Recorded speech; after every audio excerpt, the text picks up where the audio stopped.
you want to start? Oh, thank you. I'll do it. 5. 4. Ooh, 3. Whoa, 2. 1. Yay. Done.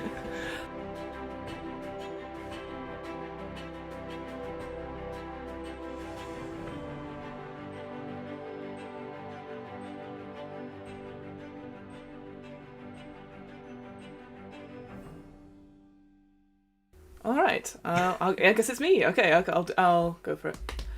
Hello, everyone, and welcome to the DM's Book Club, a podcast where we read about some Dungeons and Dragons and discuss how we might include it in our role-playing campaigns. With me, as ever, is Hamilton from Roleplay Factory and Dragon's Duel. Hello, Hamilton. How are you? I am good. How are you? I am also well. Good. We are currently, at the time of recording this, we are recording in what is colloquially known as in-betweenmas, where we don't know the day or the time. No. We've lost all sense of direction until you get to suddenly it's New Year, and then you're like, oh, it's a new year. Yeah, Yes. Exactly. Just spending out the things. How's your in-betweenmas been going, Hamilton? How my in-between was going? It's been okay. As I mentioned to you off camera, I've been reading up on some things that we might be doing in the new year, which is fun, and Exciting. just all D&D related, so I've been enjoying that. And other than that, somehow surviving the weird time Dilation, time dilation that occurs, or some jet lag you get in between. Yeah.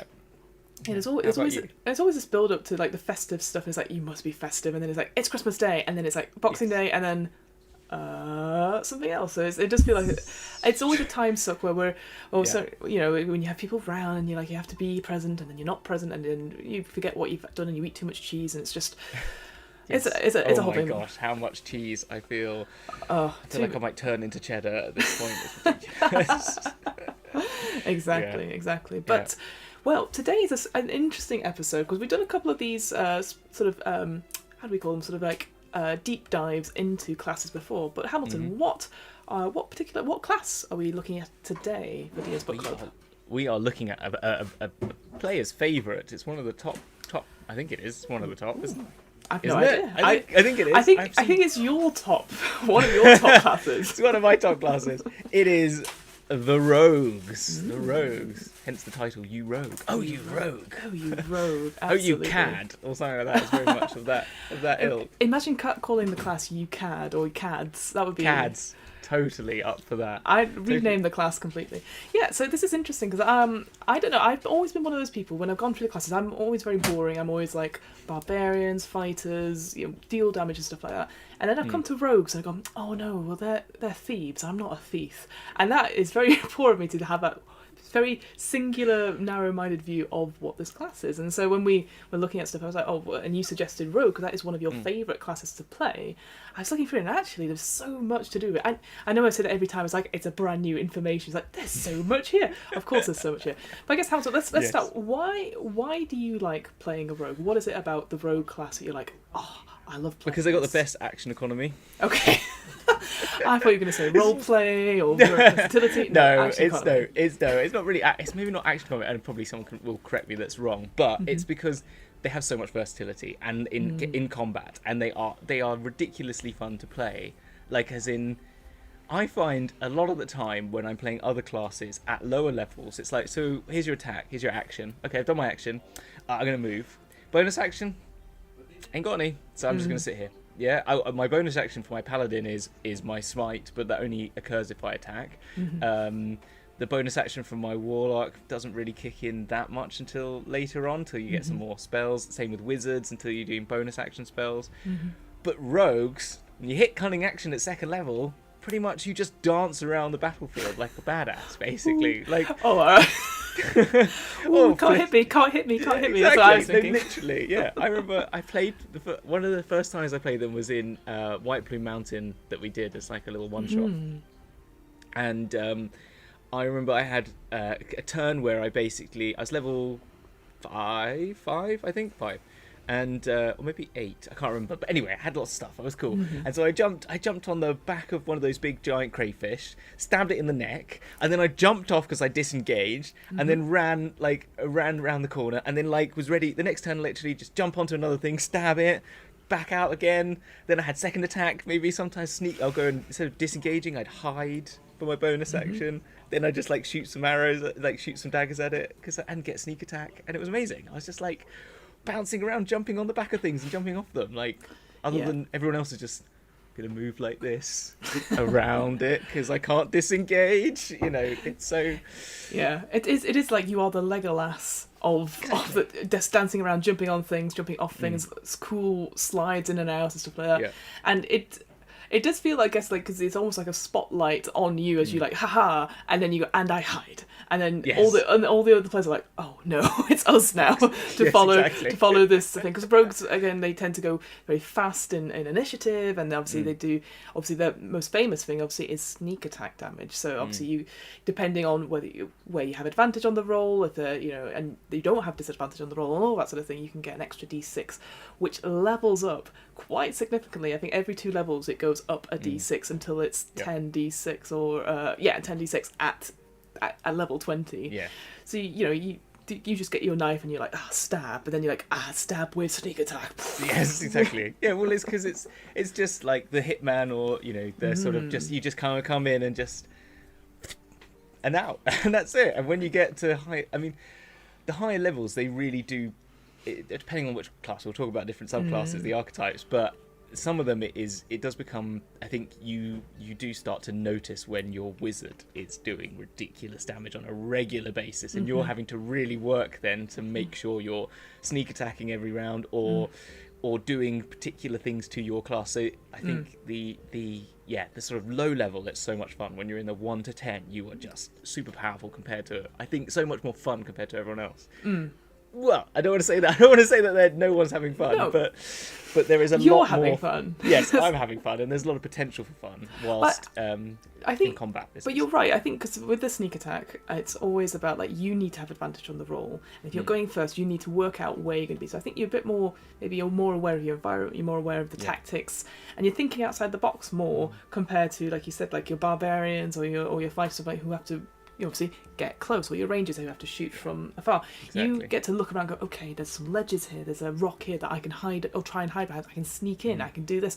So I think being able to do that at a lower level, and that's just how you think, and it's just it's just an interesting way of doing it. Like, it's not for everyone, for sure, but I like the fact that every time you play a rogue, your opening round, you have to think what you're going to do to get that sneak attack, and it ends up with like, how are you going to get the sneak attack damage, unless you're going to do Arcane Trickster, maybe we have some magic and stuff like that. But I just like the fact that how can you maximize your opportunity, because it's all a bit about finding your enemy's weakness. And it's like, well, that's why I quite liked what in the description it talks about, like, when it comes to combat, you prioritize cunning over brute strength. So it's like finding that bit where you can just be like, this is my moment, and then you deal that damaging blow. It's just, I can imagine it being really, really satisfying as a result. It is. It really is. And then it becomes... And the thing is, satisfaction is a good word for it, because there's so much that it gives you in that term. Because things like uncanny dodge, for example, or evasion,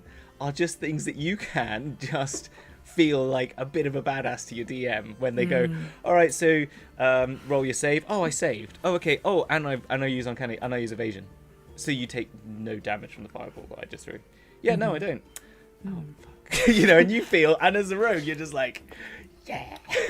And the DM's like, oh, bugger. So what else can I throw at you? So, okay, well, how's this for you? Why don't you explain the difference between uncanny dodge and evasion? Because, no, it's true, because it always gets mixed up, I see on stream sometimes, and there's always that 30 seconds where they go, no, I mean this. So what is the difference between those two class features that you can get? Basically, uncanny dodge is to non-magical attacks, evasion is to magical attacks, whereby if you get attack, you can use reaction to half the damage. If you save, if you that's if you just get attacked by an attack, you can just dodge out the way and take half damage. But evasion is you can then evade a magical attack effect, and then if you save when you save and you take half damage, you just take no damage basically. So if you make the DC, so. Which, as a rogue, if it's dexterity based, you're probably going to save. Do you know what I mean? Like, your chances of saving are very high. So your chance of taking no damage from magical attacks is ridiculously high compared to others. And it's not like you don't have... I mean, you're not paladin or barbarian health hit points, but you're definitely not wizard hit points. So it's actually... You can be very...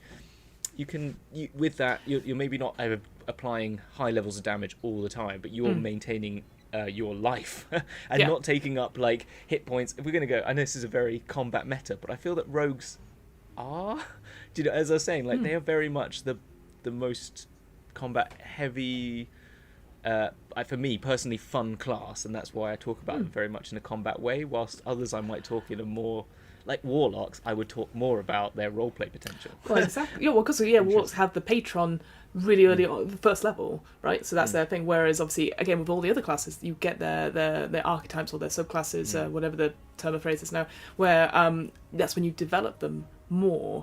So I completely agree with that. I think from what I was reading through with all the different archetypes and stuff, that there are definitely some that are more gained towards the social roleplay combat encounters, compared to things. But from the get-go, the vanilla flavour of rogue is this is what you do in combat and stuff, like looking at it, obviously you've got expertise, so you become a bit of a skill monkey essentially, right? So obviously you can do a lot of stuff that maybe some members of the party can't do. You obviously can use thieves tools to disarm traps and all that sort of thing. Reliable talent.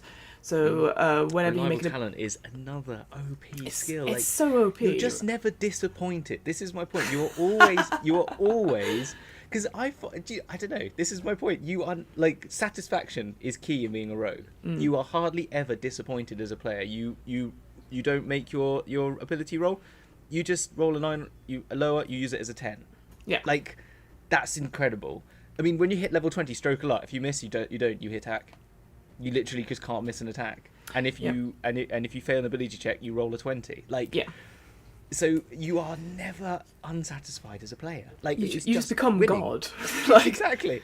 Well, you just the dice become irrelevant. And actually, it makes so much sense to me. Like, when you are a fighter at level 15 and you do roll a 2 and you somehow do not hit the dragon, it's a bit much, but it's even if you're just consistently rolling, when you're in that level 10 level, actually, where you can roll between a 1 and a 10 and not really hit a lot of things, because you might only have a plus 7, 6 or 7 bonus. There's a lot of things that don't get hit at 17.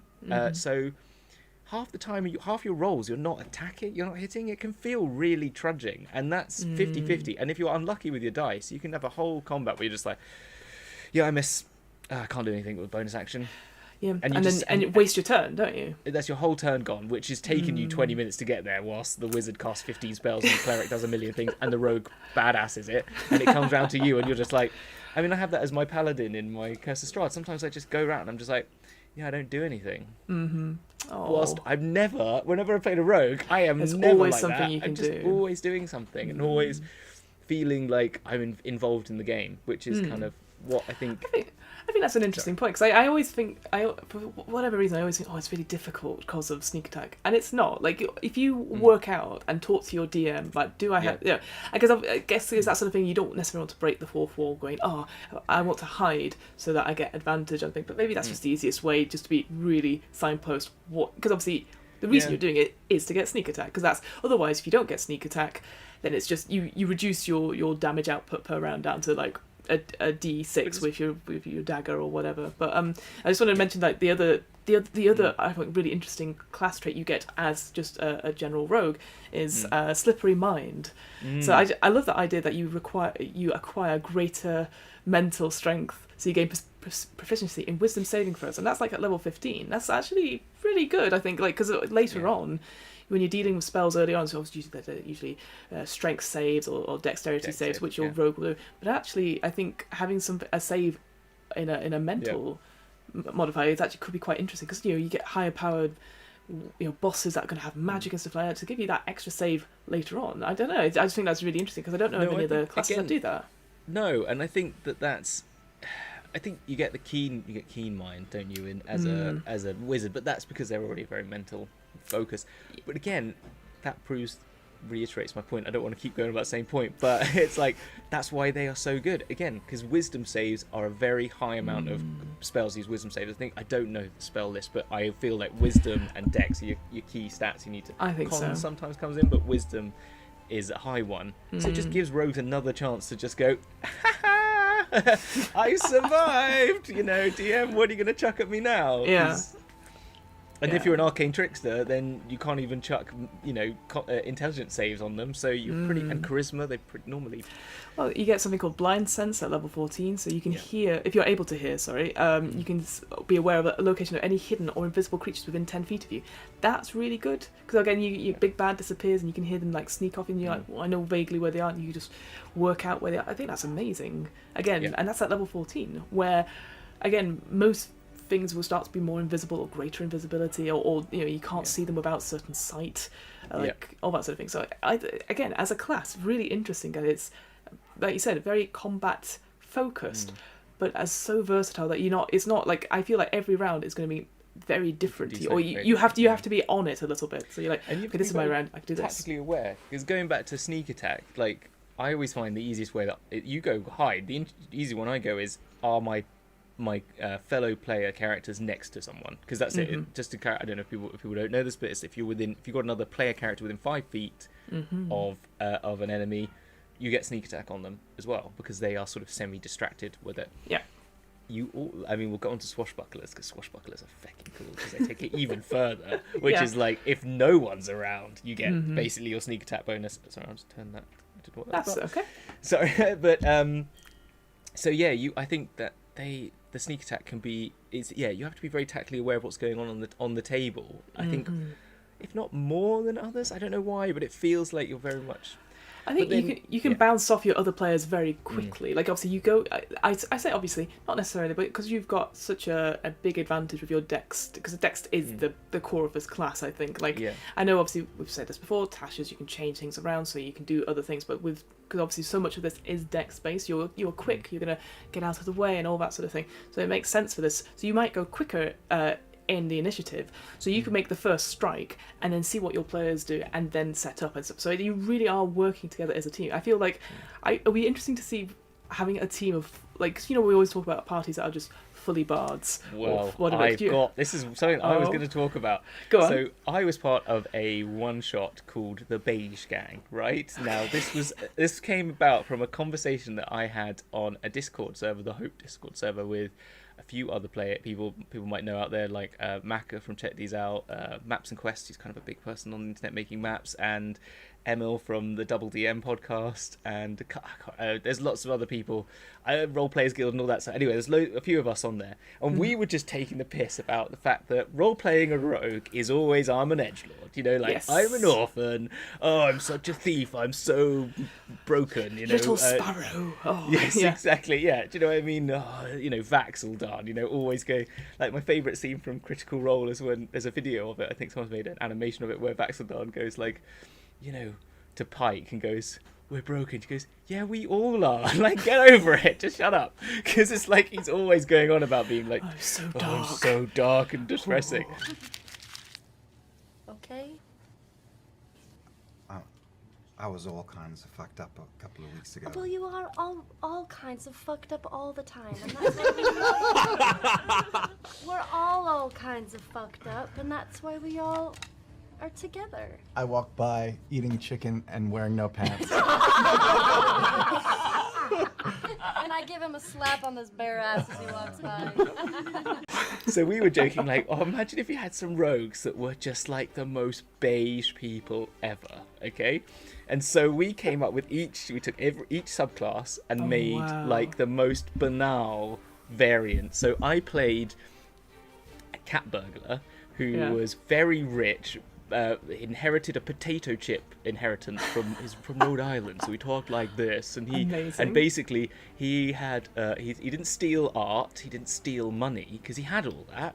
He stole randomly shaped and interestingly shaped objects. So like a piece of toast with Jesus on it was like stuff like, really crap things. Yeah, no, but because he was like really esoteric, and he was like collecting stamps as well. As the biggest stamp thief in the world, I love that. Okay, and then we had an Arcane Trickster who was basically a children's entertainer. Cool. We had a camp counselor, sort of, Ed Norton from not Moonrise King, what was it? Is it the Wes Anderson film where he's a camp leader. I don't know. Oh, Is it Moonrise Kingdom? It might be. I can't remember. I'm just thinking Grand Budapest Hotel because he's in that as a Yeah, he is, unhelpful. No, but anyway, so like just a sort of basically camp counselor guy who was a amazing. scout, and then we had a Karen who was what was she? Oh, God, what she was? An assassin. Yes, she was an assassin. So she was like a soccer mom, Karen character who like had oranges and everyone was getting tea and stuff like that, but also was really good at poisoning people. and just to keep her like, so we're just like all these ridiculously beige backgrounds, and we went on this fun watch shot, and it was like and so much fun. But again, the point is playing all these characters in a one shot.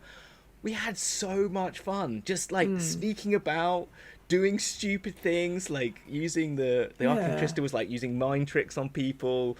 One of them played Mastermind, so they had lots of like abilities to like organize, like to like scope it out. It's good fun. I recommend it. You know what? All Rogue Party is amazing. I guess because I was going to say, because I was like, I don't know how that would work, but actually when you're talking about it, it makes so much sense that you just don't take yourself as seriously. You do the Batman, you do that sort of thing, and then you all that sounds awesome as a result. So maybe there needs to be more streams or one-offs where you're all playing the same class but different archetypes. We keep saying we want to do more of it at some point, and we should, but like the rogue one is the best. I recommend anyone out there just get a party of rogues and see what happens and be different, because the other thing you learn from Dragon's Duel is that when you get any, like, we roll for class at the end, so you gain all your stats and you can get stats wherever you like.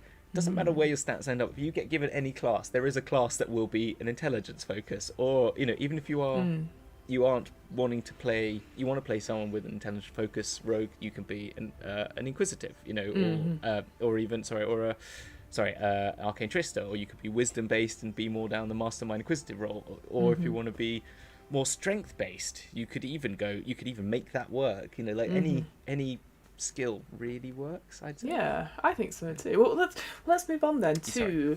No, don't be sorry. I think it's really interesting how, like, because again from the description or from the early descriptions, we're always like, well, they're thieves, they are cut purses, there's all that sort of thing, which relates to obviously the thief archetype.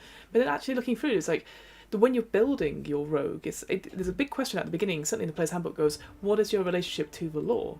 And I liked suddenly, because it gave you these options like, oh, well, you could have locksmiths, you can have investigators or exterminators. So suddenly I'm thinking like, oh, like The Witcher, like like any sort of detective or anything like that could be a roguish archetype. Yes. And I was like, that actually opens it up. So you're not always going to be, like you said. So I do feel like as soon as you're on the wrong side of the law, you're instantly like, well, I'm dark and I'm an edgelord and no one understands me. And and maybe that's just my way of looking at it. But now you're like, it opens it up to so much, like you said. So so let's look at some of the archetypes. And so I guess out of random, what's the one that you always get drawn to and you're like, this is really good? I mean, I know you've described quite a few of them briefly, but no. But what's the one you're like, that's my favourite to play, I guess. Favourite to play? I think it's a toss-up between the Swashbuckler, because that is ridiculously fun. Our Swashbuckler was the captain of their local yacht club, for example. That was who our Swashbuckler was. Called Tarquin. He was like ridiculously posh. It was hilarious, like overplayed it. But the Swashbuckler is just like, for roleplay, if you want to just be that, bawdy sort of like Captain Flashheart from Blackadder, just, do you know what I mean? That sort of character. I was definitely thinking Captain Jack Sparrow is obviously the main one, but I love Flashheart idea. That idea, you're just like, I have arrived. Yes, exactly. And just like really, and not be roguish about it in the sense of sneaky, but just be very plain. I'm here, I'm very loud. Look at me. And I'm going to take you all down with my fancy footwork, because that's one of the things they've got. I was going to say, so describe what fancy footwork is, because I think, again, it is such a cool class feature, and I think people don't. So just so people know that the Swashbuckler you can find in the Sword Coast Adventurer's Guide. Yes, that's right, yeah. So that's where you can find this one. So what's fancy footwork then? Yeah, so as they are duelists and pirates, it gives you this ability that when you land a strike and then slip away without reprisal, it means that if you make a melee attack against a creature, that creature can't make opportunity attacks against you for the rest of your turn. Which means, mixed with cunning action, you can go in, attack, disengage without having to use the disengage thing, and go hide. Yeah. with your bonus action, which In, means out. you literally just go "Chu-chu-chu-chu-chu," and then just float away and And disappear leave. behind a box and then jump back in. You know, it's so much fun. It's just, I don't know why. If anyone says they're not fun, they're not playing it right. That's all. I agree. Yeah, I get proper Indigo Montoya vibes and that sort of Princess Bride. Oh, you've not seen Princess Bride? But yeah, you have I need to. You do, because there's a big dueling fight in that, which is pretty cool as well. And yeah, that idea that you're witty and haha and all that fencing and stuff. Guybrush Threepwood from Yes. it makes me think of, like, I'd love to just add the insult sword fighting. You know it, girls.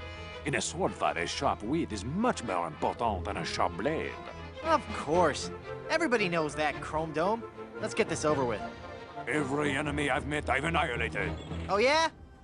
Well, you fight like a cow. To any, like, I feel like if you're going to be a rogue, when you use the panache feature, Yes. which is at level 9, where your charm becomes extraordinarily beguiling, you can make a charisma check contested by a creature's wisdom check. Creature must be able to hear you, and 2 of you must share a language. If you succeed in the check, the creature is hostile to you. It has disadvantage on attack rolls, targets, and against targets other than you. Can't make opportunity attacks against targets. So it's all focused on you, Yeah. essentially, which I Yeah. love. Again, you're like, no, deal with me first. Yes, you know, exactly. Like, But it we've makes me not think, done like, here. you fight like a cow, and I can't think of the ones. I can't remember them, but yeah. So in it's Return to Monkey Island or Curse of Monkey Island. That's the Curse of Monkey Island, and No, you have to. Yeah, exactly. Yeah.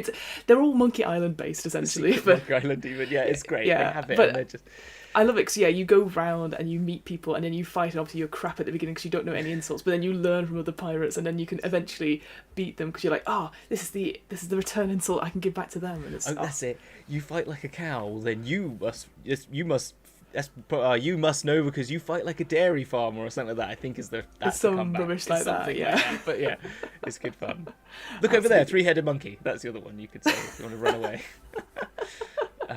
Anyway. Yeah. No, I sorry. love that. I No, love don't be them. sorry. Don't be sorry. So yeah, so it is that whole sort of archetype of the Swashbuckler. It is fighting with your swords, and this, you get to be like a master duelist at the end. So again, similar to that final thing, if you've missed a roll in combat, you can succeed. So similar, if you miss an attack roll, you can roll again with advantage, and that comes back on a short or long rest. And you're like, I know. "Oh, that's pretty good. Like It's if pretty you, good. Yeah, you always just manage to get that final thing. So everything But about also it. is using fun. your bonus action to gain advantage on the next dexterity or strength check. Yes. You make during That's quite interesting, I guess. Like again, that's maybe you're predicting what happens in the battlefield, or they're using area effect spells or something like that. No, the environment's for that. Oh, maybe I'll do this just to make sure I'm okay as a player. So yeah, I think there's it a makes lot you think to it. of, like, the fact that you now don't have to disengage with your bonus action. You can go in, you can fight, you can then run away, and then like climb up the battlements and then get the higher ground. I don't know. That's kind of what it makes me think of.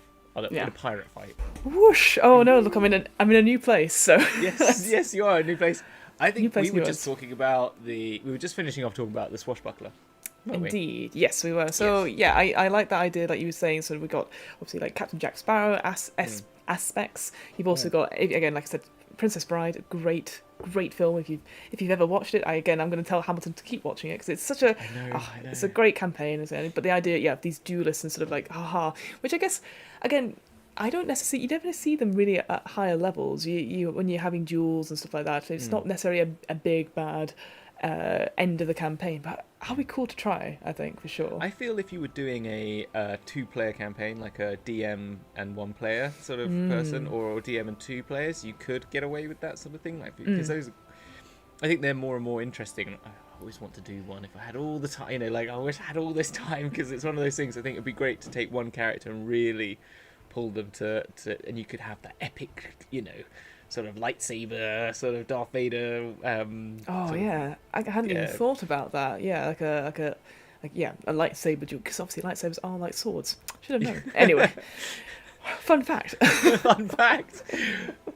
Literally, Fiona's mind has just been blown. She's realised that lightsabers are like swords. No, And they're the same amount of danger, because if you do get killed by a sword, you're dead. And if you're killed by a lightsaber, you're really dead. Yeah, so, you're really dead. really dead. Yeah. Anyway, moving on then. I think I'll put. Who's your favourite? What's your favourite archetype that you've been reading? Because you've not played one, but what I one would you haven't. be like? This is the one I want to try. If I'm going to be a rogue, what do I want to try first? Oh, now that's tricky. Looking at them, I would really like to try. I think Phantom would be quite interesting. So Phantom is Tasha's Cauldron of anything. I Go on. knew you were going to choose. I thought you would choose Phantom just because it says Phantom in the name. It does say Phantom. I like ghosts. I like ghosts. You like ghosts because you like horror. That's why. It makes it. You know what? I am but predictable, I think, in this thing. So yeah. So this is an interesting one because it's sort of talking about rogues walking the line between life and death, and this idea that they can sort of talk with the dead and have all this sort of to do with death and soul trinkets and all that sort of thing. And I quite liked. I think really it was talking about like, you know, how did you discover this grim power? So if you wanted to be something that's like, I think warlock light in a way. Like there's some sort of. I know I just said like I don't like having like, oh, I'm evil, but I think there's just something here about you're in tragic circumstances and you're using these powers and stuff. So for this I saw stuff like what was I thinking, like Sabriel. So there's like by Gareth Nix, which is a lady who controls death through using different bells, and she can control demons and stuff like that. So this idea that you're using death and going into the river of the Styx and trying to find information and stuff, and that's what it talks about. It's talking about getting information from the grave and all that sort of thing, which I was just like thought really interesting, and it pairs it off quite nicely because it talks about certain places like in Eberron and stuff that you can become like a wizard's confidant. So the fact that you could have another backstory with another player that's like, I'm going to play a wizard, so, oh well, how have you thought about these two being together? So slightly magical, but also, you know, a bit almost like, I want to say like a grim tongue in a way. That's sort of like that's sort of just a different thing. Like a henchman to an evil wizard feels Exactly. like a perfect Phantom, doesn't it? And if you were going to, I think that could be quite. If you were thinking of an NPC character that you wanted to make like a super henchman person sort of thing, that's like you want to give them some proper leveling and play them as a known character, you could use this quite well. But yeah, exactly. Or as a player, as you said, if you want to play that sort of, could be quite fun, like as a sort of right hand.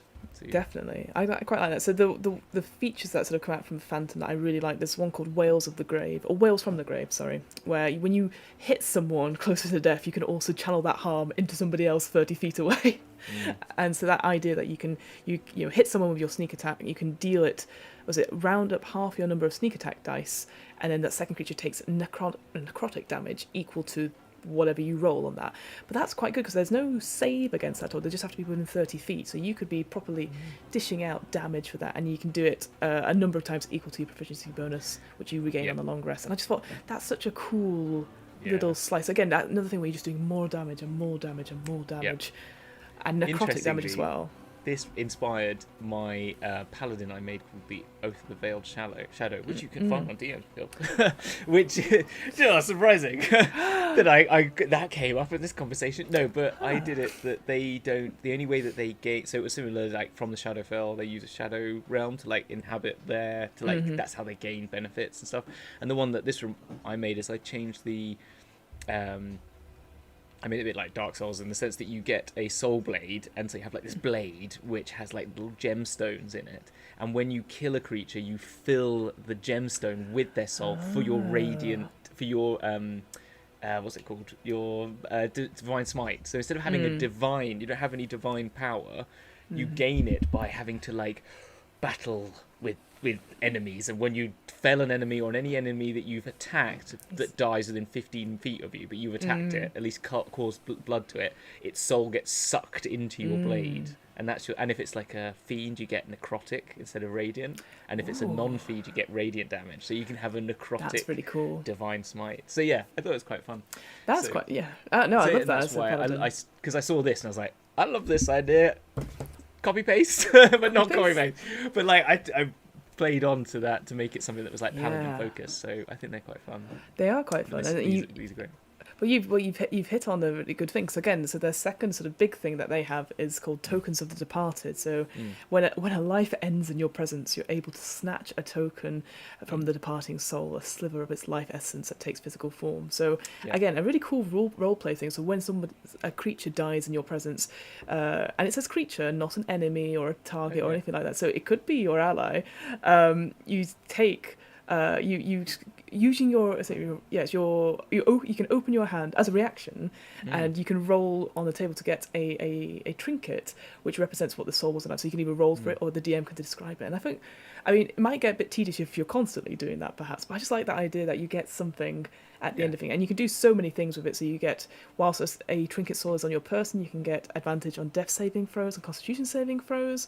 If you deal sneak attack damage on your turn, you can destroy one of it, and you instantly use that Wail the Grave, so that thing before. So you can do that without expending a slot for that. So that's quite good.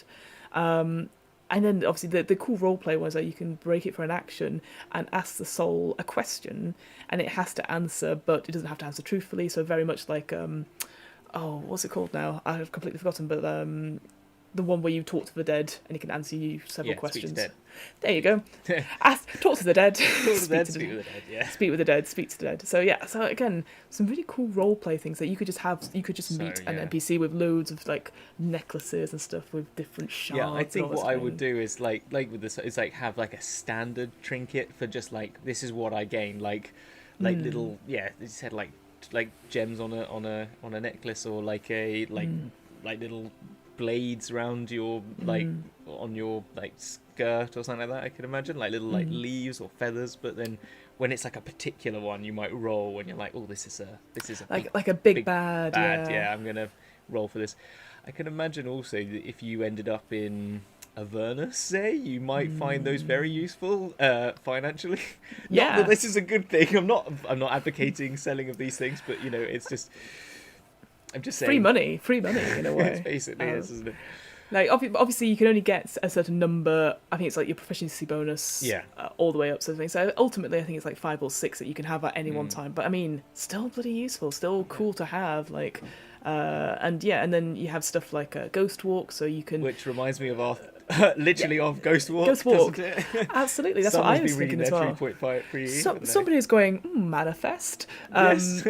So yes, this idea that for your bonus action you become Spectoral, and you have a flight speed of 10 feet, and you can phase in and out of people, and that's something that you can get somewhere. You obviously take damage as well, but you can stay in this form for 10 minutes, which is pretty good if you're trying to sneak in somewhere, perhaps, and or you can use your soul trinket to restart it as well. So again, this is sort of this other currency that you have that you can use for that, which I just think is really good. And then the final thing is, I really love how they title these things as like, Death's Friend. It's like, that's such a nice closer. So you can use that Wails from the Dead on both the first target and the second target to give them necrotic damage.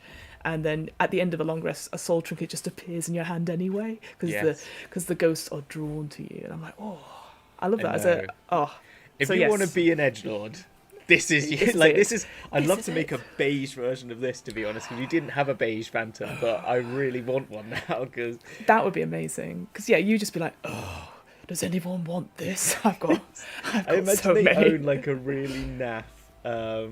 This is it. They're going to own a really naff like souvenir shop, and that's what their job is. So they're like a really boring, like exit through the gift shop sort of like place, but all their trinkets are actually souls. But no one knows about it. But they're like, take it away. But they're like really naff things, like Eladro. Apologies to anyone who has Ladro in their house, but those really crap like like porcelain or something like that, or stuff like that.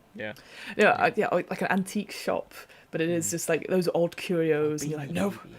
They turn into beanie babies. Oh no, that's too horrific. Even for me, that's too horrific. This is what I want to do to your horror: is ruin it with beanie babies. I'm sure if I look around this room, I'm sure there's plenty of beanie babies somewhere, but you just can't see them. They're always they're always hiding. They're always stealthed, so you never see them. Fantastic.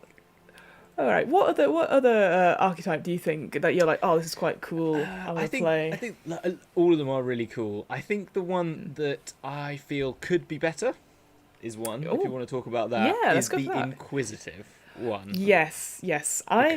I do like this one as well, because I was stuck between Phantom and Inquisitive, because I think again for role play stuff, Inquisitive is quite a good one. So what is it about, and why would you improve it? Why would I improve it? I feel like it should. There's the one thing I've trying to make that I've just not got the time around to, is making a proper detective class for D&D, because I think it needs one, and this is the closest you get, and I just don't think it does enough. That's all, because I think it's I think the ear for deceit and the eye for detail are very good. So you, just so that you can, whenever you can make a wisdom check, you can roll a 7 or lower on a d20 as an 8. So basically, you're just better at being able to read truth and insight. Pick out the lines. Yeah, press X to doubt is always my favourite. Exactly. On that. Yeah, and making a bonus action to check decipher and uncover clues. So just being able to do intelligence checks generally, or wisdom checks to generally, so perception and investigation. I think as a bonus action, I don't think that's good enough, because I'm like, when I'm in combat and going, oh, I need to find the secret door, it's normally when you're in a room. So I feel like it needed better than that. And insightful fighting, again, it's what I thought this is my problem, is that they've made a very combat focused class, trying to make it a roleplay heavy. Sorry, I just hit the camera. A combat focused class into a very roleplay focused class, and it doesn't work. That's the problem, because they're trying to steal. They're trying to think, oh, let's make it about bonus actions and about insightful fighting, which gives you like a advantage basically by you can check to see where you can hit better basically. Steady eye. You have advantage if you move half your speed. On investigation and perception checks, if you all that sort of thing.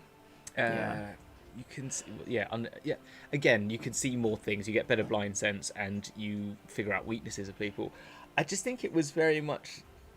I don't know. It was close to being a detective, but really, it's more like a really good. It felt very close to assassin. It's just like, I'm very good at being able to determine how to kill people.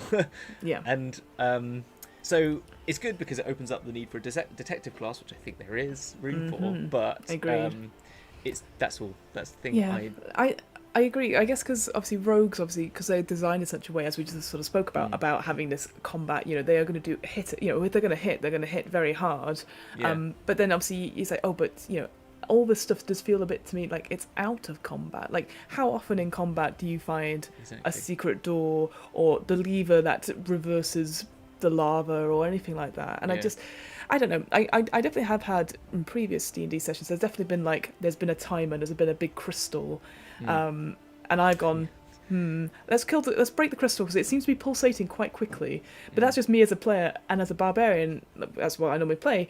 The damage on it can outdo it. Whereas this is like, I feel like any player that's you don't have to be like, I want to roll. Can I see that is you as? Because I always think like, give it as a bonus action. If someone says I want to make an investigation check in the middle of combat, I'd be like, yeah, take it as a bonus action. Yeah, exactly. Or if you or at disadvantage if you're busy doing something else. Exactly. I completely agree. Like, it's just one of those things where maybe it's just as a player, you're like, well, my character wouldn't see this because I play it less. I always think that when you're playing D&D, you are playing yourself underneath it all, so you will have a little bit going, well, why is that pulsating? Like, any person will be like, well, yeah, let's go check that out. I don't need a pulsating crystal in a room. That's the kind of thing. So I guess because obviously, everyone always, I think that's the thing. I think we've maybe talked about this before. This idea that perception checks are always the most common. Can I see this? Can I see that? And all that sort of thing. Yeah. And I guess it's tricky because we're not using all the time. We're not using minis and maps and all that sort of thing. We're using theatre of the mind. So sometimes it is, but like, can I see where the monster's weak point is? It just gets to that point where you're like, I don't know, like, it's either you give it or like, there's no point in rolling for everything. Investigation's different because obviously you can be like, you uncover the cellar door or all that sort of thing. So I always find perception checks really tricky because it's one of the most used ones, but it's also, do you use it in combat? Not really. It's just a way to advance the story, which I think as DMs, like, if they're not getting it, there should always be a plan B where you're like, oh, look, your NPC friend has found from shuffling because it's taken you a bit longer, so the treasure's been taken away already, or something like that, rather than just constantly rolling for no purpose, if you see what I mean. So I completely agree. I love the idea of an investigator. Like, I'm thinking, maybe I can't. Is he called Harry Dresden from the Dresden Files or anything like that? Okay, Like I've never watched it, but I've heard the term. But yeah, Sherlock Holmes is kind of like Sherlock Holmes. Yeah, Yeah. exactly. And I guess because if you think about it, Sherlock Holmes doesn't necessarily do lots of fighting. He just does lots of thinking about things, and then you eventually get there and go, "My God, Holmes, you've got it right," and that's the end of the adventure. It's not. Rarely does he fight. Let's put it that way. So, yeah, it's tricky. I don't know if I would put Sherlock Holmes as a rogue per se. Well, no, I mean he's roguish, but he's not Roguish. a rogue.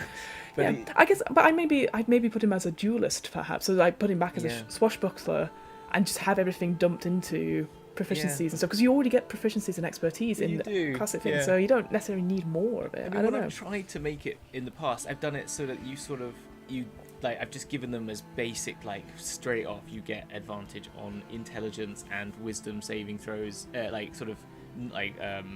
checks based on your area of study that you've taken, you understand. So in a detective, like an urban environment, you pretty much know the street, the network of the roads everywhere, and you can get benefits on, like, if you're chasing someone, I've made it so you can, like, predict where they're going to move, basically, so you can sort of organize cutoff points. But that's kind of how I played it. But when I've tried to build it, and sort of things like I feel like things that do work with them is sort of like that hide in plain sight, sort of rangery. It needs a bit of ranger mixed in, and a bit of, I feel like rogues and rangers just need to like get chucked into a mixer generally. And I've done a few things.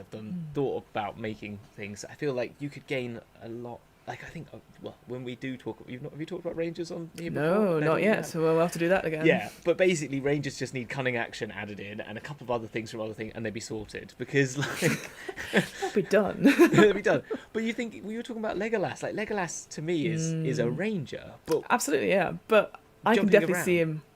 I can definitely see him doing both. Yeah. You play him as a rogue if you wanted to be Legolas. So I wanted to make a Legolas character. I'd probably just take a rogue and give them a bow. Yeah, I wouldn't give them a ranger.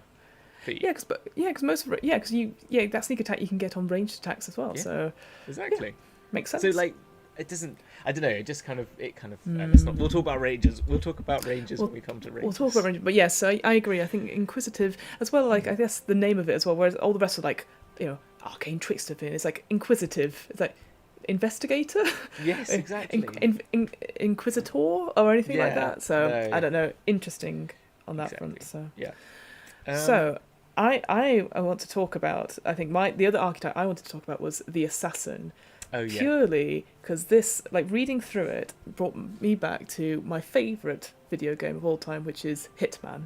And I love Hitman. I think if you ever want to get like a proper roguish sort of thing, play the latest Hitmans that you get, because obviously you got beautiful levels and all that sort of thing. But the way you can, you do, and if you've ever played any Hitman, the fact is that the mission is always the same. You kill a target. Usually it's maybe multiple targets, or it has to be in a certain time limit. And what's great about Hitman is that and that's why I love it so much, is that you can replay it so many times. And I've just wandered around the levels picking up various things and gone, oh, maybe I'll kill it. It's like, oh shit, I killed someone. Oh no, run away. Fuck.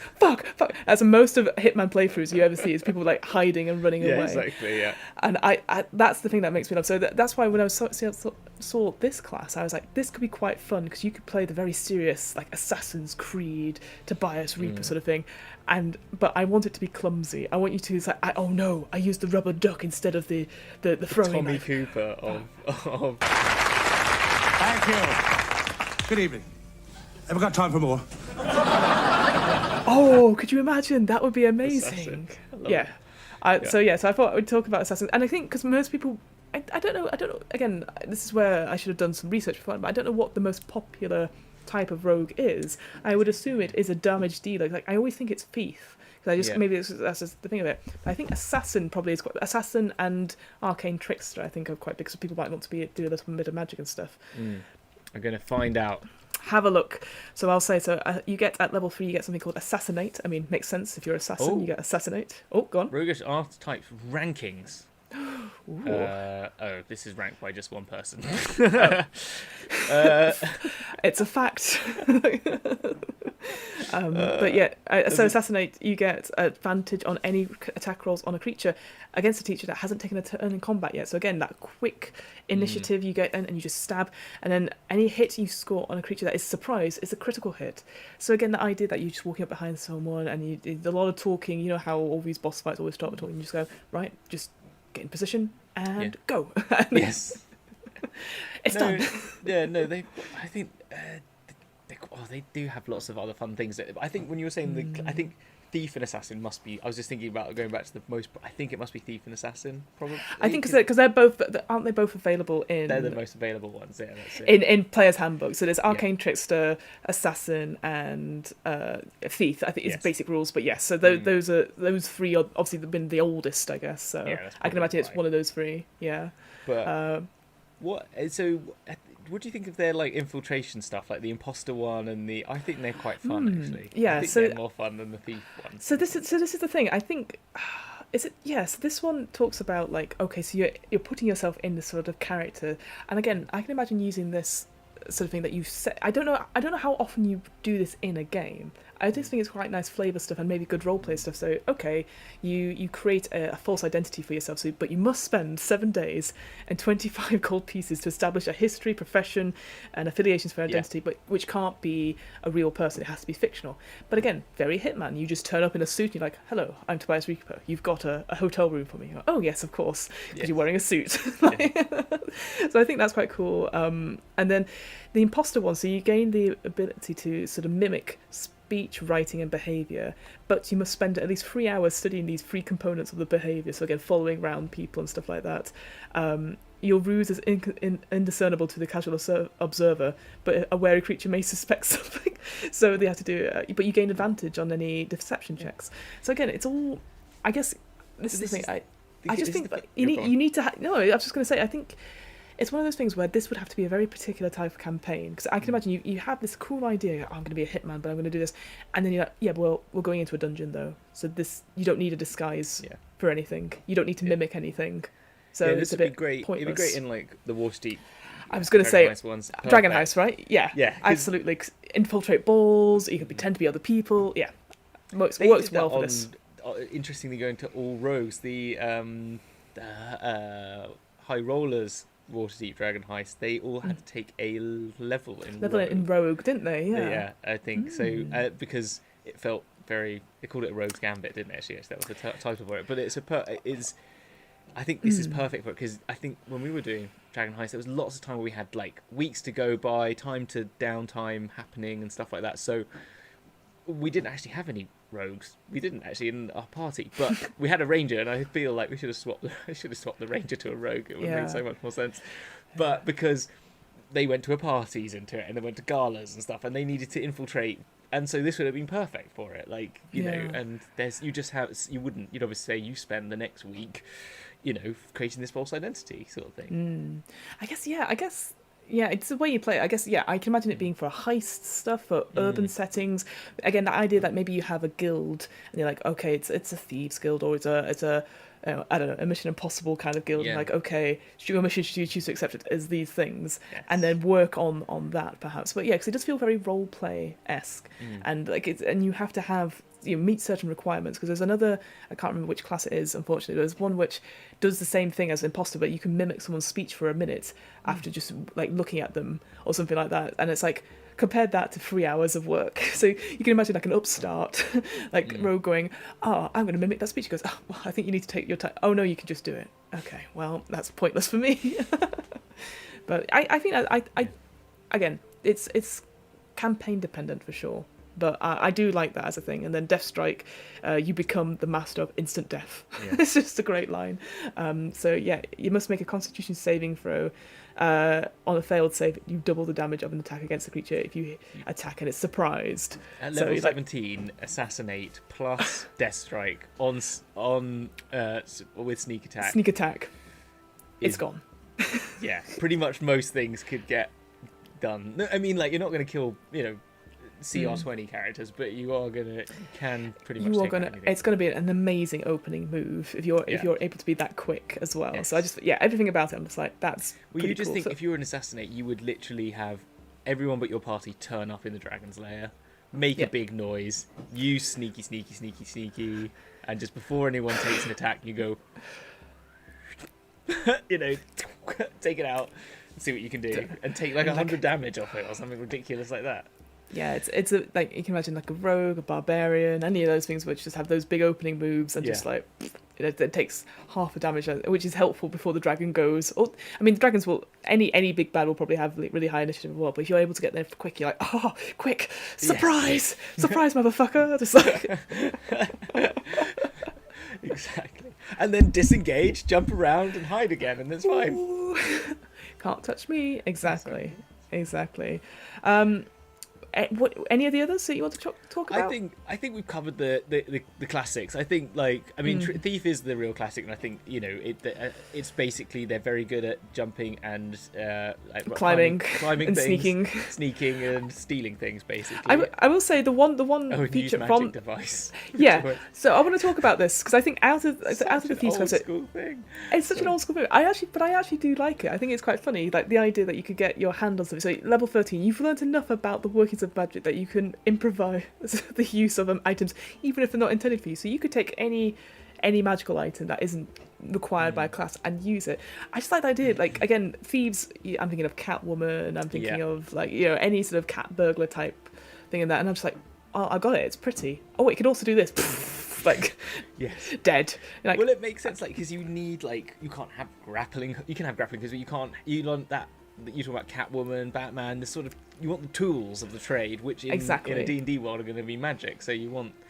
I think it makes sense. I just think it's so funny because that used to be a thing in old school D&D, which was you had to have a use magic device roll was a thing. So that's why it's. But I think out of all, because everything else is just like you become adept at doing this and this, but also you can use an item that is not for you, which I thought was pretty fun as a result. They are really good fun. They are good, and the Supreme Sneak's always great. You just stealth about all the time. Stealth about, yeah, absolutely. There was and this is where I can't remember which one it is now, but I think it's Scout as well, which talks about like. This idea of getting treasures and stuff like that, or exploring and stuff like that. And instantly I was thinking like, oh, actually stuff like Lara Croft or Nathan Drake and all that sort of thing, where you're, again, not a fighter per se, but you're going to find treasures and stuff like that. So just another twist on that idea that you're a thief, sort of, or doing some things. I can't remember which one it is that sort of mentioned treasure hunting now, but I was like, well, that'd be quite an interesting one, where, again, it makes sense that you are going on an expedition into a dungeon. That's not necessarily you're taking from rich people in town, but you're like, oh, I'm just gonna do this as well. So yeah, I thought it was a cool idea to just play it differently than the typical. I'm just gonna disarm this trap, and I'm gonna take this. Thanks. No, it was good. I think the other thing with the Scout as well is it's kind of like it's a good rogue, rangery again sort of archetype. So you can sort of feel like if you want to have that. You want to feel like you're more of a nature-based rogue. This is a good one for that. And the ambush master's quite fun as well, which is another similar sort of like advantage on initiative rolls. And in a first creature hit during the first round of combat, it becomes easier for you and others to strike. So you get attack rolls that have advantage at the start of your next turn. So everyone gains benefit. So it's more of a again like a party-focused group. A group, because rogues again are very not very much about doing their own thing and using the party for their own benefit, whilst this is actually one which does the party. And just to circle back, because I completely forgot, there was one thing about the thief I did want to talk about, was that final thing they get, which is thieves' reflexes, that you become adept at laying ambushes and quickly escaping danger. You can take 2 turns in the first round of any combat, so you take the first turn whenever you roll it, and then 1 at initiative 10. I'm like, that's really irritating, because you're doing all this damage. You're like, okay, me again. Yeah, exactly. No, it is.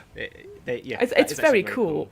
I do think it's very cool, and I wonder then as a result maybe that's why people wanted it so much. I mean, you get that level 17, so it's not particularly early on, but again, like we were saying before, if you're able to sneak in and do that big attack to damage to the dragon, the first one, and then you're able to hide or to get out the way, and then you're like, okay, do it again on initiative 10, where I can. You could imagine that sort of like they run in, go, and then they hide behind by a neighbouring party member, and then they sneak round again and like that. Exactly. It looks very cool as a result. Exactly, as all rogues I'll want to do.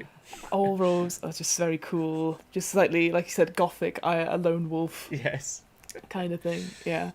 And I guess it would be remiss of us not to talk about the Arcane Trickster, if briefly. Oh, yeah, we haven't even talked. I can't believe we haven't actually talked about that. It is Well, a I great think one. it is a great one. I think the one it's always the one that I'm like, oh, it's the one with Mage Hand.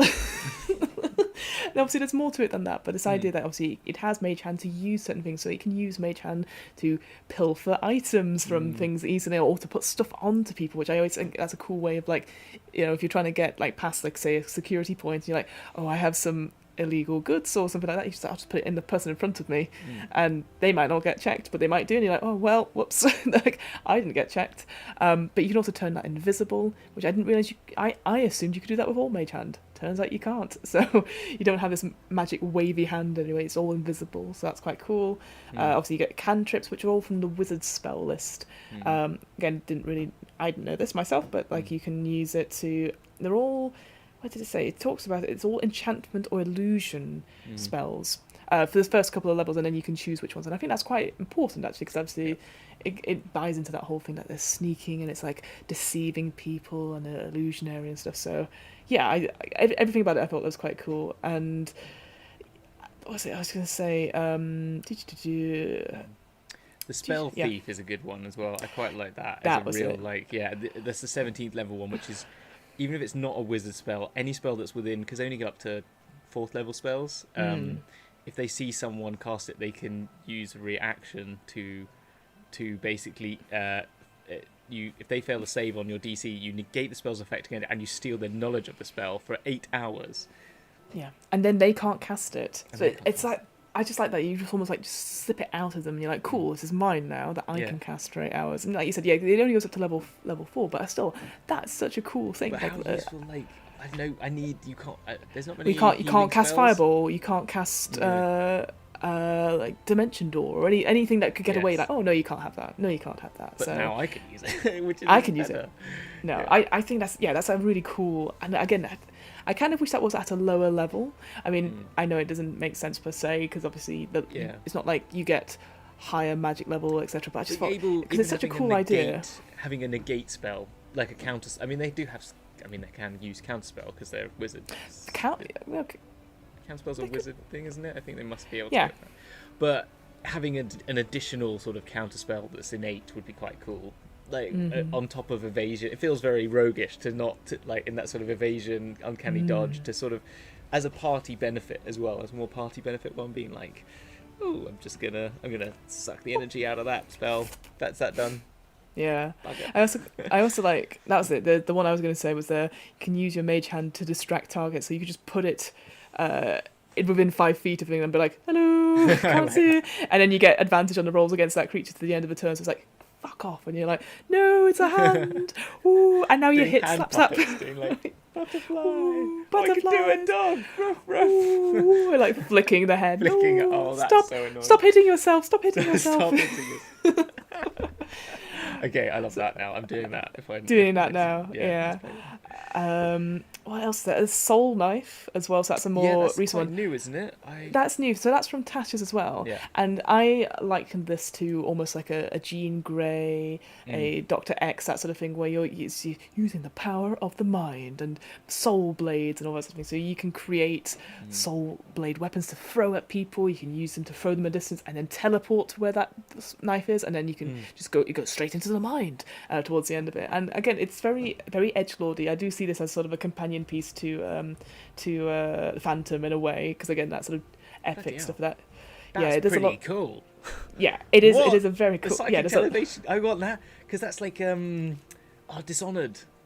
Yeah. Blink. Blinking it. Yeah, that sort of. So they have something called psychic energy. So a bit like key points or anything like that. You have like a separate pool of stuff, and you can use them to expend them to do certain things. So there's stuff like having a psi bolster knack. So if you fail at doing an ability check using something that you've got proficiency in, you can use it to roll a d6, add that to the roll. So very similar to bardic inspiration, all that sort of thing. Psychic whispers, which I think is really good actually. So you can establish telepathic communication between yourselves and your party essentially. So you roll one of your dice, and that number is how many hours you can have this telepathic communication for, and you don't need any components or anything like that, so you can just be able to talk to each other. So when you're splitting up or something like that, as long as you're within 1 mile, you can do it. So you don't have to waste spell slots. You don't have to have it's really good. bloody stones. Be like, hello, hello, where are you? Yeah. So I think that's a really cool thing. And yeah, the blades and the soul blades and that sort of thing. You can make yourself invisible, psychic veil. For up to an hour. Again, that's just using a die rather than a magic slot and all that sort of thing. And yeah, just everything about it. I just like this. There's really cool things you can do with it. Very, like I said, very X-Men, very mutanty. Sorry. Which I just thought, if you wanted to do something a little bit different, that could be like a very Psychonauts was the other thing I was thinking of. So when you're going into people's yeah, it's great. It's a great game. Yeah, it's always on the list. But There's so much on the list. That's the problem. We'll never get it done. But yeah, so I guess if you wanted to do something that was a bit more edgelordy, but it's like you're using psychic blades and that was it. I was thinking of Gambit. So yes, Gambit. Yes. That was the X-Men I couldn't think of. I was like, what was it? What do they do with the cards? Yeah, Gambit. So that idea you throwing these knives at people that just disappear. So you can have that kind of cool ass character because Gambit is the coolest X-Men. Let's face it. Sorry, I was getting mixed up because Gambit is who's the devil-in sort of person who. Oh, you're thinking of Nightcrawler. Nightcrawler. That's who I was thinking of because it's that sort of like. Nightcrawler's also cool. Yeah. Definitely the coolest. Yeah. I don't know. Combine the two. How's it? Okay, yeah. If you put the two together, that would be pretty cool. Yeah. Night Gambit. There we go. That's like I like that. That could definitely be one of your rogues that you can put in and nobody knows who that is. You're like, I'm not here. Cards. Cards. And yeah, I think finally, because we did mention it briefly, the Mastermind. Oh yeah. So this one, I do think, again, I see this as less so much like James Bond or anything like that, but I've seen this as I can't remember his actual name in Game of Thrones, but the spider, essentially this idea you're a master of secrets and you have little ways of getting it. So this idea of like, I think this is the one. Yeah, you can. Yeah, at level 3 you can mimic the speech patterns and accents of a creature you can hear speak for at least 1 minute. So if you compare to that other one, with the imposter feature, you're like, oh, rubbish. Also, Master of Tactics, you can use the help action as a bonus action. I didn't realise that the help action was an actual action. I just assumed that if you're helping someone... I don't know, it makes sense completely, but I think maybe now it's like, I don't know, you can still do other things on your turn, but I didn't realise that the help action was like a full thing. Which gives advantage though, which is great. So like it gives, as a bonus action, you're giving advantage. Again, it's a party focus, which is kind of good for more of that. Yeah, and it's within 30 feet, so you don't have to be next to your ally for that. You could just be 30 feet away going, you got this, I'm helping. distract. This was it, though. Insightful Manipulator. So at level 9, you can spend 1 minute observing or interacting with another creature outside of combat to learn certain information about the capabilities compared to your own. So I love the fact that you're comparing yourself and guessing it, and then your DM tells you if the creature... Yeah, it's like, what do you think on this? But your DM tells you if the creature is your equal, superior, or inferior in regards to 2 of the following characteristics of your choice. So it could be one of the mental scores, so intelligence, wisdom, or charisma. Class levels, if any. I don't know how often I guess because maybe in the olden days we used to build enemies and stuff like that as actual player characters, so maybe that would be what it is. But then at the DM's option, you may also realise a piece of the creature's history or one of its personality traits, if anything. And I thought that's more interesting, because then you could be like, what does this person want? What motivates them? Or what's their weakness? And they're like, it's gold, it's being, it's power, or anything like that. And then you're like, okay, when you go into like a bargaining situation with them, you could be like, oh, I could get you what you want, and then really put those pressure on that in terms of roleplay, which maybe gives you advantage in that, rather than, I don't know, because I feel like the scores, like, because that feels funny, like combat things, like, oh, they're super intelligent, maybe they're a wizard, maybe they can do spells, or true, gives you maybe more sort of understanding of more than actually what you're I don't know, because otherwise like their intelligence score is like, if you like +2, what does that mean? I don't know, but you get that at level 9, so I don't know, I maybe I would rework that a little bit so that it would be piece of history, or you remember something about them. It's very combat heavy again, isn't it? It's very focused on the combat rather than you feel like you as it does say at the DM's option, you might also realise a piece of the creature's history or one of its personality traits it hasn't, as you said. So I think that you probably would play that more, wouldn't you? You'd be like, just give me some legend lore. Basically, play legend lore on Yeah. this person. Why thing. not? Yeah, because then because anything like that. Because could you imagine if you did that to like the butcher? You're like, what's their gain? And like they just live. They have a family of 7. They're feeding. They're low money, all that sort of thing. You're like, oh, I now feel guilty. Yeah, exactly. But I thought they were I the am- assassin. but I'm superior to them in every way. Yes. Oh dear, that'd be awful. And the it- misdirection's quite fun. I like misdirection. I think again, you could be really sneaky and like your barbarians within 5 feet of you. You'd be like, yeah, you take the damage. or if they've got a higher AC, for example, if you've got a paladin and you're like, oh, hit the paladin. That doesn't. I quite like who that. wants to be hit anyway because they want to sacrifice themselves. Hit me! They're paladins, Hit right? me! Exactly. Compelled duel. It's like Exactly. So for this, sometimes you cause another creature to suffer an attack that was meant for you. So if you're targeted by attack where another creature, so it could be like an enemy or an ally or an NPC, you can grant you cover of it, and you can use your reaction to have that attack target the creature instead. So you will get cover anyway. But I like that idea that you just like hit the cow instead, please.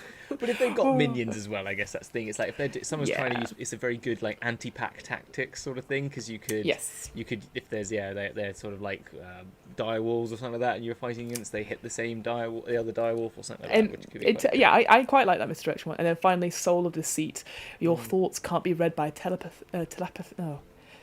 by any means, unless you allow it. We found the word. We found a word. It's that word. But you present false thoughts by succeeding on a charisma deception check, and this is the most important bit, I think. I always find this really interesting. So, additionally, no matter what you say, magic that would determine if you're telling the truth indicates you're being truthful if you so choose. So you could be lying and be able to manipulate the music. I know, and you can't be compelled to tell the truth by any magic. And paladins love Zone of Truth. They're like, tell us the truth, and you're just like, can't do it. And I just love that. You just say, yeah, I'm telling you the truth. I've not done anything wrong. I've not done anything wrong, officer. Again, at level 17, it's a big role play thing, and I love it. I think it's a great one. I wish it was a bit earlier because Zone of Truth keeps being used earlier levels. I think It like really that. You said does. that's sweet because people are like, we must know the truth. Yes, because they never trust the DMs. They just go Zone of Truth, everyone. Exactly. Zone of Truth. So yeah, I'd had this one a lot earlier, but I don't know. Again, it's not a combat one. It's a social encounter one, which it also sounds to me like, why are people trying to find out what you do? So maybe you'd build yourself up to be like this master manipulator, like you're head of the thieves guild, and people are constantly trying to infiltrate you. So maybe it's a paranoid thing, but I don't know. It definitely feels some of these archetypes maybe. Yeah, again, like I was saying, like maybe if you're building your big bads and you're actually building them as player characters first, maybe you're just like, oh, this makes sense for a big bad, and if the player character's like, well, we're trying to find where this big bad is, you must tell us the truth, and you're like, oh, well, according to the character. So I always think these are DM characters rather than player characters. I think it's also when you have to be in these, a lot of those ones, I find you need to be in these really big arching campaigns where they become like you've got yourself to that level anyway, because I don't know, again, this is not 100% true, but I think a lot more political things come into higher level campaigns, and that's why it might be more useful then. But I feel people are getting involved in that much earlier. Like, I mean, if you look at Critical Role, for example, they get directly into sort of political stuff in their early between level 1 to 3 to 10, let's say. They're already in these sort of worlds, so it feels like level 9 would have been good, or 13 maybe would have been fine for it. Rather, it doesn't feel actually OP enough. Do you know what I mean? It doesn't feel like, oh, I'm level 17. What do I get? I can get away with lying.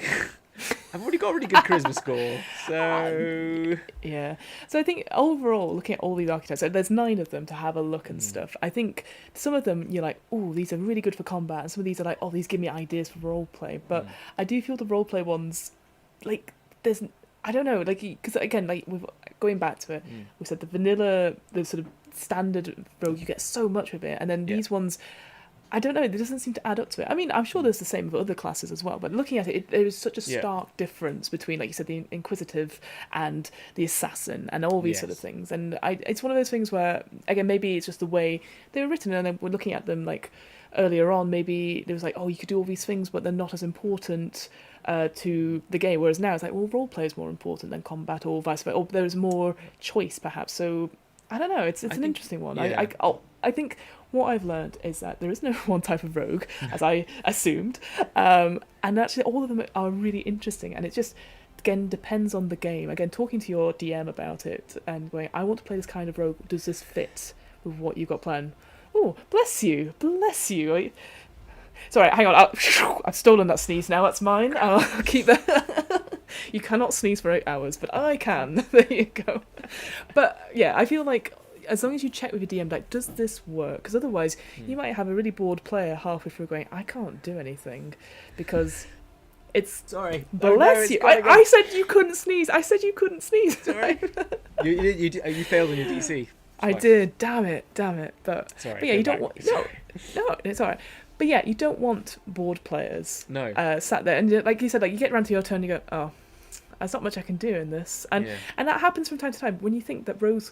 When you look at it at the beginning, you can do pretty much anything with Iron, but if they're not enjoying the whole session, it might be a bit tricky. Certainly, like I said, I do think the Inquisitive is the weakest out of all of them. And that's such a shame, because like you said, I think you could do so much with having detectives and locked room puzzles and stuff, but if it ends in a big combat, which would make sense, right? Yeah. Because otherwise, it's like, what else can the rogue do? It's like, well, I've figured it out, but we're not going to fight about it, even though I could kill you with one punch.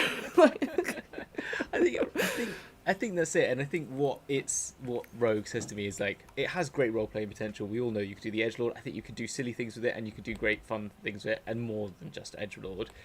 But I think their focus, and as I said at the beginning, is that it's a very great. If you're going to want to enjoy combat, choose Rogue, because if you think you're going to play a combat-heavy campaign, or even if you find combat a drudge generally, and you're finding combat in D&D not fun for whatever reason, try out a rogue as a good option to sort of like fall in love with combat again and feel and you can, because you can roleplay however you like. You can make any character be whoever you want to be and do whatever you want to do, because I don't even think that your class necessarily overly determines the roleplay you're going to undertake anyway much, because you can put your stats where you like, as you said, and you can gain your proficiencies where you like, but I think if you feel like I want to enjoy combat because I don't enjoy it, then I'd say choose a rogue, because you will always. Yes, I definitely agree with that.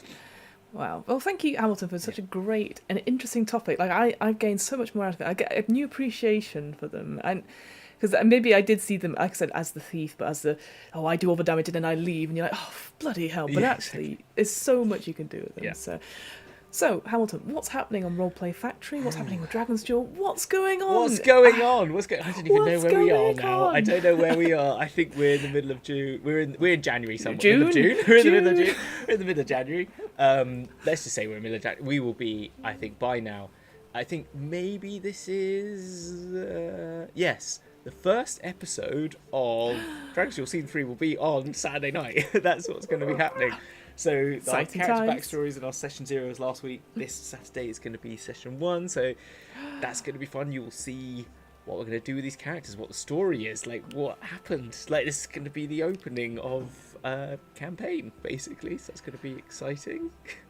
I don't know because I haven't recorded it. It will be exciting. No, you it will be. You haven't recorded it, but it's going to be amazing. It's going to be absolutely amazing. Can't wait. So that's going to be a bit of a it's going to be a rush through. It's like a very intro to the story, so it's going to be a bit of a run through. There might be more than one DM. What? There might be the DM Dick Dynamite from Backwater Bastards on the show, as well as another DM. But why? Why is there another DM?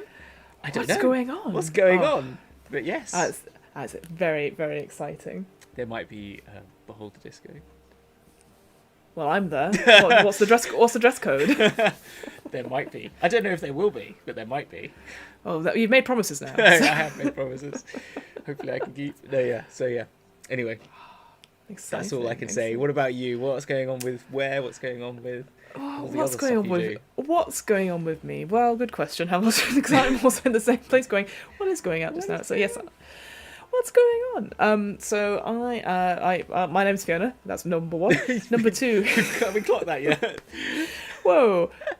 I also run What Am I Rolling, which is a twice-monthly RPG one-shot podcast. As always, it's going very, very well. I have lots of content. I just have to edit it at some point in the in-betweenness. I'm sure I'll get there.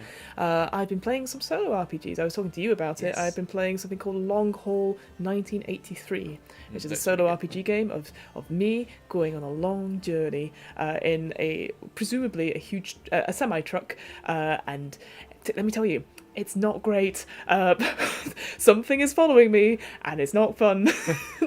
As in, it's fun, but it's not. As in, it's good fun, but it's not fun. I will say, like, if anyone's ever been interested in doing solo RPGs, getting the time to do it, I absolutely recommend it. However, there is quite a few times you go, "Oh, it's gone to some very dark places. I didn't mean for it to go. I've enjoyed it, but will anyone else enjoy it, or will I make them sad?" And I think the answer is, I'm gonna make them sad. Oh, no.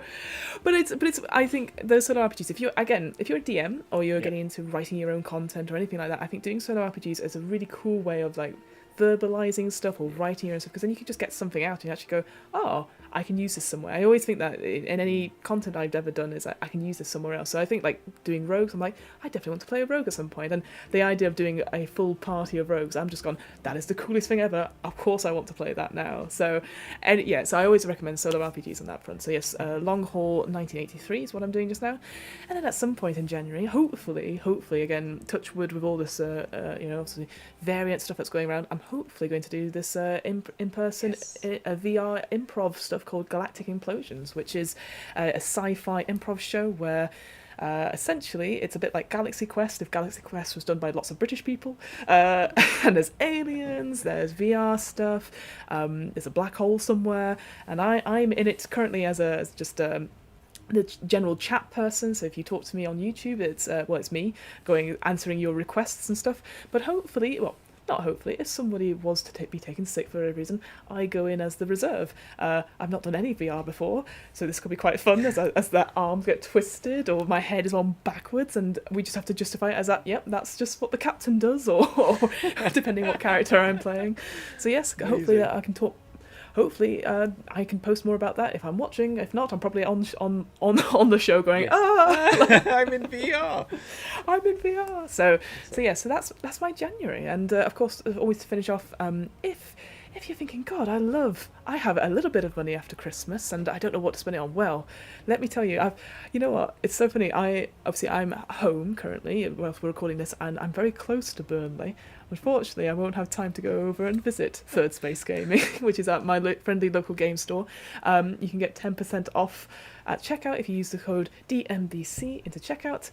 Your first order, you've got to do the hand gesture, otherwise it doesn't work. It doesn't work. It doesn't work. You can use it on any pre-orders. It's got verbal and somatic components, basically. It does. Gosh, I should have known. You can obviously pre-order any of the alt covers and stuff from there. They're going to do the Call of Neverdeep, I'm sure, and they've got obviously minis. That's not far, I think it'll be around about this when this episode comes out. I think it's is it mid-Jan? I think so, mid-Jan. So looks like we'll have some more stuff on the horizon. But yes, so anything like that, you can obviously have a look at Third Space Gaming, and that's DMBC for your first 10% off your first order. Yeah, exciting. I think. It's March the 15th. It's miles away. Oh no! Somebody's moved it. I've lied. I'm so sorry. We're not very researched on this podcast. We did the research just there and then, so it's all right. We did. It was up to date. You know what I think it is? It's the Exandria Reborn. Reborn is in January. That's right. There we go. Yes. I was close. It was a Critical Role related product. Yes. Yes. Tal'Dorei Reborn as well. We'll get them. Okay. Well, folks, I hope you are enjoying your January. Let's go before we make any more boobs. Yes.